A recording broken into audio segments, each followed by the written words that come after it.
Hi folks, Dr. Robert Barrington here with some more nutrition advice. Now this video is going to be a follow-up video to the previous video that I did on vegan diets. The reason that I wanted to do another video was, firstly, it's a very big subject, it's very difficult to cover all the aspects, and I wanted to focus more on sports performance and the sports side of vegan diets in this video. And secondly, I wanted to clarify some of the points that I made in that video because it received quite a few negative comments, and I received some communication, negative communication about the fact that I'd criticised vegan diets.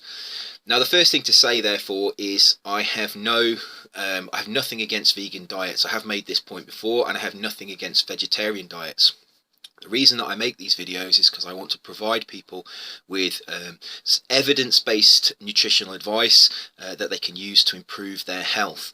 Now, if you've chosen to take a vegan diet, or you've chosen to take a vegetarian diet, if you're going down that route, there's nothing wrong with that, but the information that I provide is simply there to provide you with the ability to be able to improve that diet to its highest possible standards so that you can improve your health.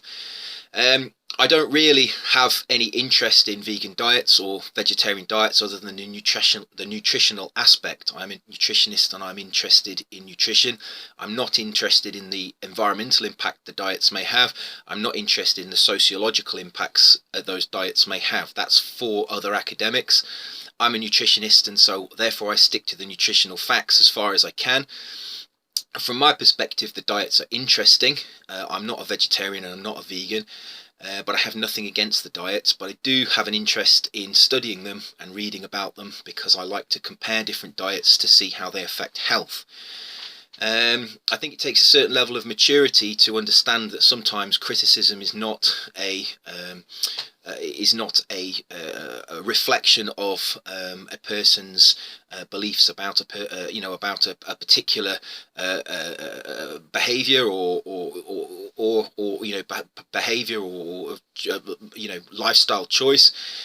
Criticism from an academic is often purely based on academic criteria, and that's where I'm coming from. So anything that I say about vegan diets is purely a constructive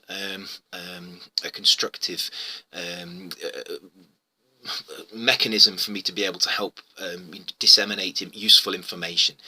So now I've got that clear, I want to try and focus on some positive aspects of vegan diets and how they can be used, and the pitfalls surrounding them if you decide to follow them. My own personal belief from reading the literature and putting all of this together is that there are certain nutritional deficiencies that you are at high risk of if you follow a vegan diet, and I'm talking about normal sedentary individuals. There are certain nutrients that are clearly only available in animal products, and therefore if you eat only plant foods, you're putting yourself at risk of not obtaining those nutrients. And that is magnified if you're physically active. If you're a sports person, if you're physically active, and perhaps rather than saying, talking about sport, we should talk about anybody that's physically active, because there are people that require that physical activity for their job, for example. So this is more broad than simply sport, but the more physical activity you do, the higher your requirement for nutrients and the higher your requirement for particular nutrients. And this problem with vegan diets, where certain nutrients are missing from the diet, is magnified for those people who have a higher level of metabolic activity. So if you're a sportsman or you have high levels of physical activity, you're going to be missing out on certain nutrients if you take a vegan diet. And this isn't just a criticism of vegan diets. This is the same for any limiting diet. You could say the same about a ketogenic diet. A ketogenic diet contains no plant foods, so therefore it would be missing the nutrients that are available to an omnivore in plants. An omnivore obviously is able to eat both plants and animals, is able to eat a wider range of foods. The wider the range of foods in your diet, the more chance you have of obtaining adequate nutrition.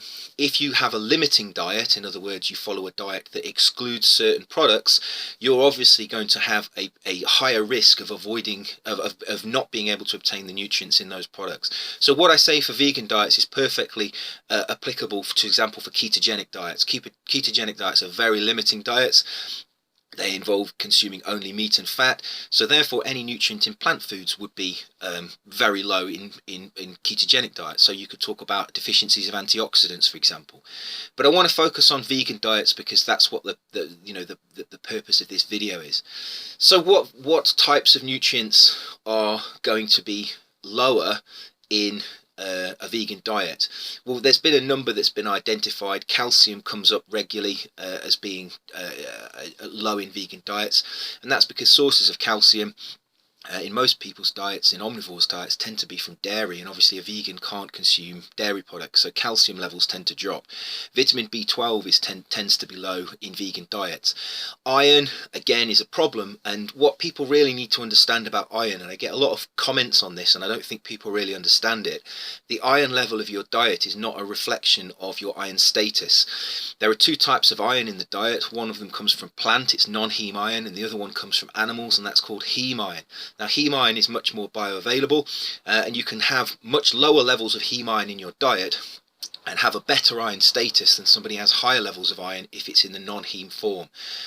The amount of non-heme iron in your diet is not really reflective of your iron status. You can have well above the RDA of non-heme iron, and that iron will not be absorbed. Therefore, you could still be at risk of obtaining an iron deficiency. So iron is a contentious one because it's not just the intake; it's the form of iron that's in your diet, and that's the same for many other nutrients as well. So vitamin B12, iron, calcium, they've been identified. Now, in terms of athletes and those with who perform physical activity, there are two nutrients that are of particular interest that you might need to supplement. One of those is creatine, and the other one is beta-alanine. Now, both of these are found in high concentrations in animal foods. So when you eat meat, you eat the creatine that is present in the meat tissue, the flesh of the animal. And when you eat beta-alanine, you're eating the beta-alanine histidine, which is what it's converted to when we consume it, that's in the flesh of the animal. And these are both nutrients that are found in high concentrations in skeletal muscle, and so therefore it makes sense that they're consumed when you consume meat. Creatine is produced, humans and animals can produce creatine, but it accumulates in the muscle. We can produce beta-alanine histidine, which is called carnosine, and that accumulates in the muscle. So eating animal muscle, which is what meat is, gives you a source of these nutrients. Now, why do you need these nutrients if you're an athlete? Well, firstly, creatine's been widely talked about. Creatine is a substance that we can manufacture, but much of it comes, a large proportion of it comes from our diet. And obviously an omnivorous diet will contain meat, and that will contain creatine. The creatine is absorbed, the creatine accumulates in muscle, and it accumulates in a particular form in muscle called creatine phosphate, sometimes called phosphocreatine. Now, that phosphocreatine is a buffer for energy production. So you have ATP in your muscles, and there are different ways that the ATP can be what we call buffered. So you have ATP, and when you perform activity, that ATP is broken down to ADP, which is a lower energy form. Now, in order to be able to keep performing exercise, that ADP needs to be converted back to ATP, and to do that, it needs to add a phosphate group to it. Now, that phosphate group can come from various different energy pathways. It can come from glycolysis, which is the breakdown of glucose. It can come from the breakdown of fatty acids, which is a slower form of energy production, or it can come from phosphocreatine, because that contains a phosphate group. And phosphocreatine is very useful at buffering the ATP, in other words, keeping the ATP content of the muscle very high in very intense exercise, so short-lived intense exercise, so sprinting, weightlifting, those kinds of activities rely on phosphocreatine stores in the muscle. Now, it's been shown through studies that if you take in high levels of creatine in your diet, your creatine levels in your muscle increases, and that gives you a buffering capacity for ATP, which is beneficial for athletes. And this is the basis for why athletes take creatine supplements, because that creatine therefore provides them with a slightly larger buffering capacity, and what we're really talking about here is, maybe on your maximum lift you can usually get 8 reps out. You may be able to get 9 or 10 if you take creatine. It gives you that little bit extra performance. It's not a miracle worker, but it is noticeable, and it is useful, and studies have shown that supplemental creatine or creatine in the diet is beneficial. Now, if you're a vegan, you're missing out on dietary creatine. Your creatine levels in your muscle will be lower. It's very easy to get around this. You can simply take creatine as a supplement. But if you're not aware of this, and you're not, you've not been informed about this, you may well not take the creatine, and therefore you're actually going to have a performance deficit over somebody that didn't take the supplements but took meat, for example, because you can obtain reasonable amounts of creatine from meat. You don't have to supplement with it if you're a meat eater. You can obtain gram amounts of creatine from meat. Supplementation is easier, and supplementation does allow you to ensure that you're super saturating your muscles with creatine, but it's not necessarily essential. But obviously if you're a vegan, you're going to miss out on that. Beta-alanine is another compound that's found in meat. Beta-alanine is an amino acid. It's absorbed into the body, and it combines with another amino acid called histidine, which forms a compound called carnosine. It's sometimes called beta-alanine histidine. Now, this carnosine accumulates in muscle, and it has a number of functions. For example, they found that there is an inverse relationship between the amount of carnosine you have in muscle and your protection from certain diseases. Carnosine is definitely an antioxidant. It's been researched and found to have antioxidant ability, so it probably protects the muscle internally from damage, possibly during exercise. It's still being actively researched. So there are a number of functions. It appears to be beneficial to athletic performance. It appears to have ergogenic effects, and it may improve the energy utilization in muscles, for example. So beta-alanine in the diet allows you to produce more carnosine, and therefore the idea behind taking beta-alanine supplements, which are available in quite widely available, and they've become quite popular like creatine. The idea is to boost your muscle levels of carnosine. The science behind it is not the performance behind, the performance enhancement that you get from taking beta-alanine supplements is probably not as well researched as creatine, but there is a lot of research on it, and it is quite a popular supplement. Now, obviously, if you're a meat eater, if you're an omnivore, you can get beta-alanine from the meat that you eat. You can't do that if you're a vegan, so you're going to have lower levels of beta-alanine in your diet, and therefore your levels of carnosine are going to be lower, and therefore you're going to have potentially a performance deficit. So those two nutrients highlight quite nicely why vegans need to think very carefully about their diet. Meat eaters can benefit from supplements, so if they took beta-alanine supplements and creatine supplements, they may get a performance benefit, but on the whole they could still be performing at an optimal level without those supplements, depending on their diet. But generally they would probably be obtaining enough beta-alanine and creatine for them to be in a physiologically normal situation. Cutting out meat and becoming a vegan obviously puts you at a much higher risk of you not obtaining enough creatine or beta-alanine through your diet. So they're things to think about, and the nutrients that you require as a vegan when you perform high amounts of physical activity go up. Female athletes are renowned for having iron deficiency anemia. This is due to menstrual blood loss, in addition to the fact that the iron in the metabolism is used up more quickly, and therefore they're at very high risk of an iron deficient anemia, and that's in omnivorous hard training female athletes.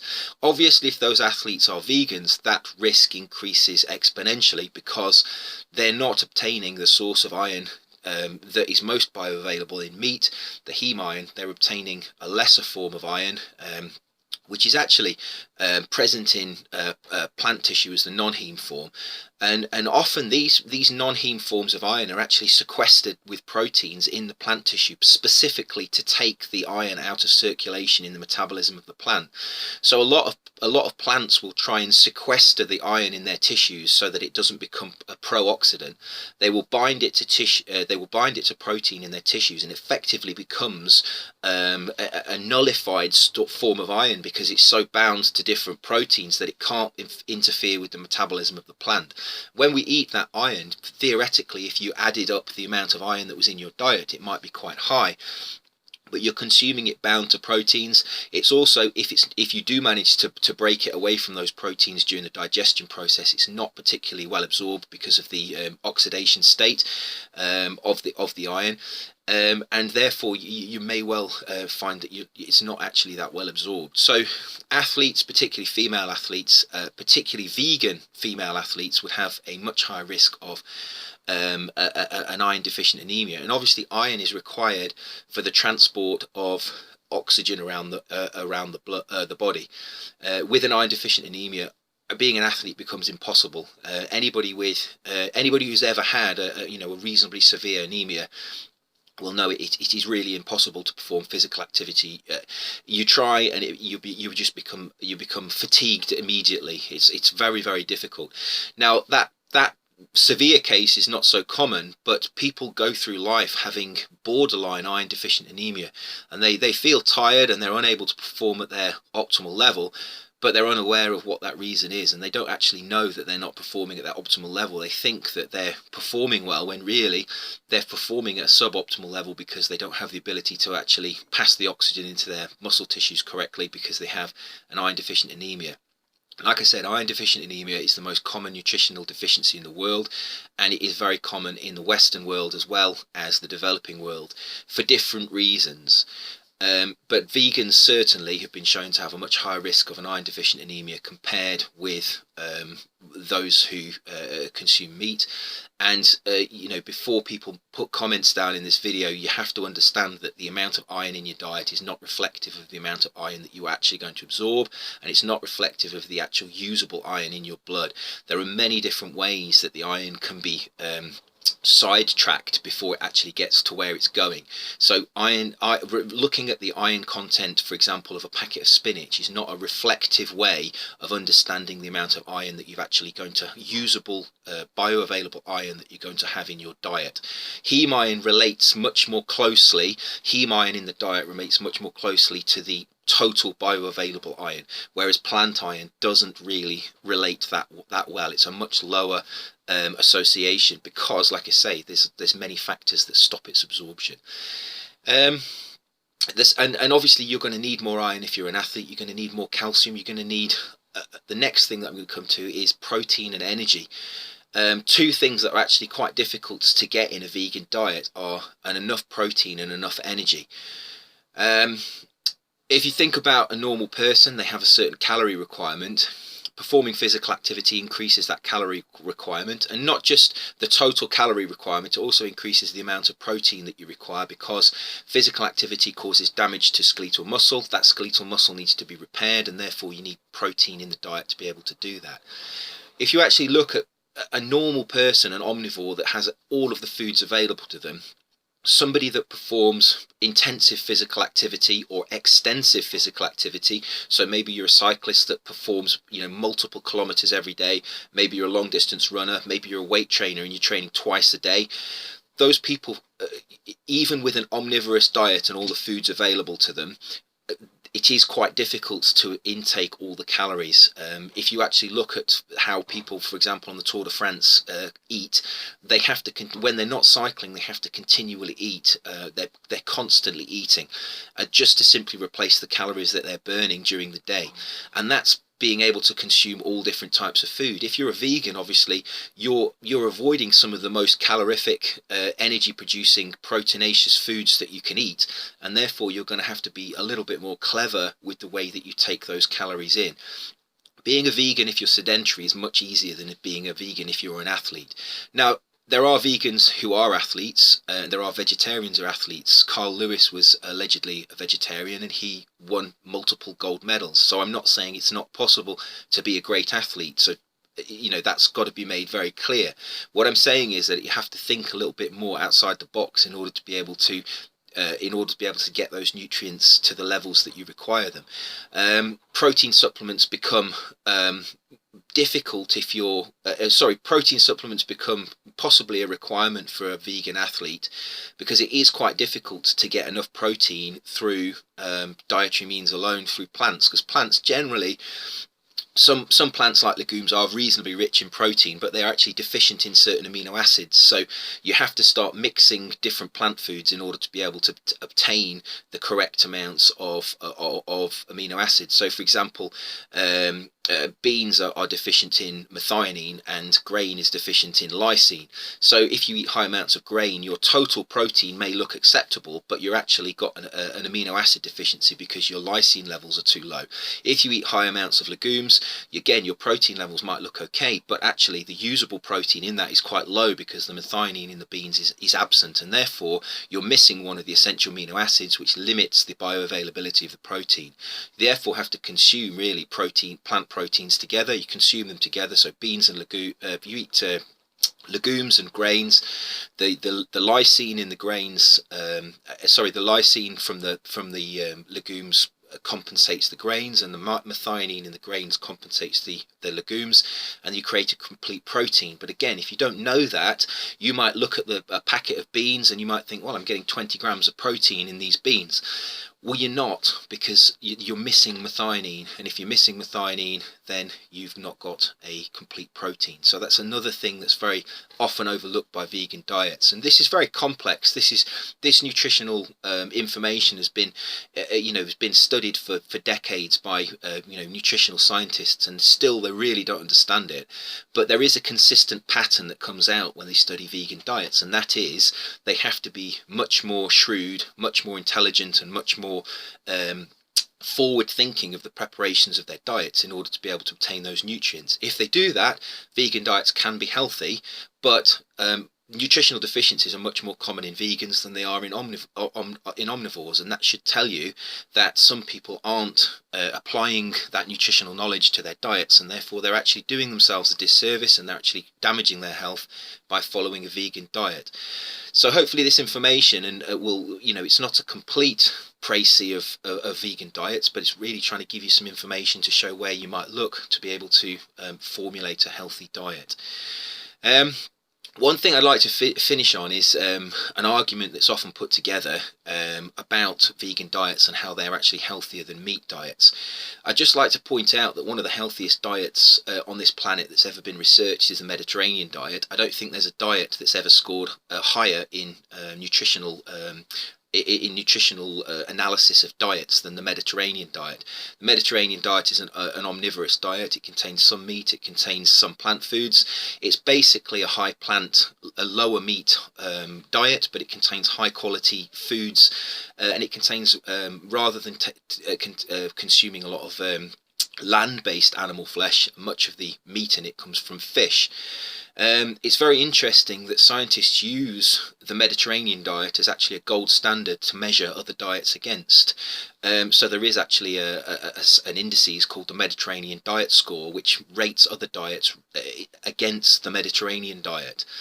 So it's a fallacy that omnivorous diets are less healthy than vegetarian or vegan diets. In most of the analysis that have been done, in many of the studies that have been done, diets, particularly like the Mediterranean diet, traditional diets, score very highly. Other diets that are omnivorous that score very highly consistently are the Okinawan diet, which is a diet that's consumed in Japan, and again that's very similar to the Mediterranean diet. It contains large amounts of fish. And then there's the Nordic diet as well, which is again a very similar kind of whole food diet that's eaten by people in the area around Northern Europe, particularly in Norway. And that Nordic diet again scores very highly. But the fact that the Mediterranean diet is used as a dietary index to rate other diets and is seen as the gold standard by nutritionists should show that a balanced, healthy, whole diet is about as healthy as you can get, because you've, like I say, you've got that. The thing about the Mediterranean diet is you've got that range of nutrients. You've got foods coming from all different food groups in a nice balanced way, and there's very little processing of that food. If you take the meat, the fish, the dairy and the meat away from that diet, you do create imbalances in the nutrient intake. So a vegan diet based on the Mediterranean diet would be problematic. You'd be missing, for example, the omega-3 fatty acids from the fish, you'd be missing the protein from the meat and the fish, and you'd certainly be missing the calcium from the dairy, and there'd be some calcium obviously in the bones of the fish as well if you consume particular types of fish there. So this is what causes, and then obviously the iron would be present in the fish and the meat as well. So this is what causes the need and a requirement for vegans to really think about their diets hard and really actually prepare in advance the types of foods that they're going to consume in order to be able to target those nutrients that are missing from their diet. And it's quite easy if you look towards supplementation. The omega-3 fatty acids can be obtained from algae, from DHA and algae. The protein can be consumed in the form of protein powders, pea protein, rice protein, any of the plant protein powders. Iron can be obtained as a supplement, iron bisglycinate, any of the amino acid iron supplements will improve iron absorption and iron total amount in the diet. Calcium can be obtained as a supplement. That's pretty easy, but also certain calcium can be obtained from plant foods as well. But that's obviously can be supplemented as well. And then obviously for the athlete, creatine, beta-alanine can be obtained in supplements. So these nutrients can be obtained, but I do think that vegans need to think more carefully about their diets. And my concern is that a lot of people decide to be vegans by simply cutting meat out of their diet. That is the worst thing you can do. Consuming your normal diet but removing meat, if you want to be a vegetarian or vegan, that is what produces an unhealthy diet. Just as I feel that long-term ketogenic diets are unhealthy as well, because you can't simply take a diet and cut all plant foods out and expect to remain healthy. There is a certain amount of requirement for you to think about what you're eating. There are diseases that occur in Eskimos because of the foods that they eat. They are at high risk of certain diseases, despite the fact that they have very low levels of cardiovascular disease. There are other problems that they have because they tend not to eat, plant foods. And this is why I go back to the Mediterranean diet, and it's such a healthy diet because it takes the best component of all the diets and puts them together in a nice balanced diet. It uses whole foods that are unprocessed. And it allows the physiology of humans to be maximised, because it spreads the benefits of all the foods out throughout the diet, and therefore a little in moderation is probably a good way of summarising the Mediterranean diet. So think about it. If you're performing physical activity and you're a vegan or a vegetarian, just have a look at your diet. Make sure that you're getting all the nutrients you require, not just for your health but also for your physical performance, because obviously you don't want your athletic performance to suffer. Now, another last thing to say is that I know certain vegans, certain vegetarians can be very healthy, and those tend to be the vegetarians and vegans that are very proactive with your diet. So be proactive. Don't simply remove meat from your diet and think that that can be a healthy diet. Be proactive and try and source the nutrients you require. And this is what omnivores should be doing as well, looking for nutrients, looking for sources of foods that are going to improve your health, adding them to your diet, and trying to create as balanced a diet as possible with as many different food types and food groups as you can in an unprocessed form. So I hope you found that interesting. As always, eat well, stay healthy and protect yourself, and I will see you soon for another video. Take care.